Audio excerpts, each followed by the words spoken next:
Unfortunately, Jesse, I think it's perfectly obvious why the media deep sixes this particular story.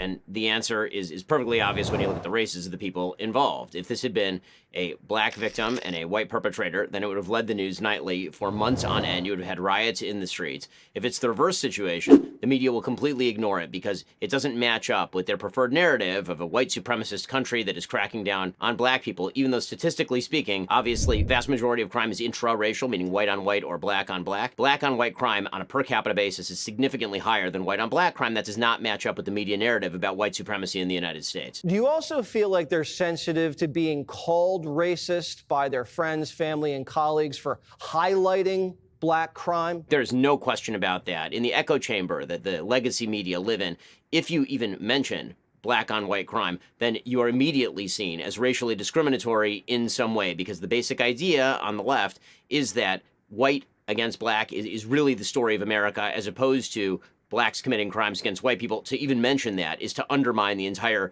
narrative of the 1619 Project. By re-releasing these people out into society after 11, 12, 14 prior arrests, isn't there something about self-preservation? The judges and the DAs alone, why would they do that? Why would they turn these people loose over and over again? It's ideologically horrific. You know, I have a book called Lions and Scavengers about the mentality that suggests that if somebody is acting badly, they must be a victim. And that is the mentality that undergirds all of this. When you hear the mayor say that you can't incarcerate your way to safety, that is precisely wrong. You absolutely 100% can incarcerate your way to safety. We do not have an under-incarceration problem in America. We have an under-incarceration problem. We need these people locked up. Right. So as I said yesterday, when you put narrative above truth, if you're a journalist, you're supposed to be chasing the truth. You're supposed to be shining the light on something that is true. If you put narrative over it, if you're an activist first, you'll see a story and you'll wait to talk about it to see if it fits your narrative. And if it doesn't fit your narrative, often you'll lie about it. That's the easy one, or you'll ignore it. And that's the situation we're in right now. So the media, which is now being forced into covering this, they don't want to cover this. Stelter made that very clear, right? This is MAGA basically forcing us to do it. It's because you're an activist, you're not a journalist.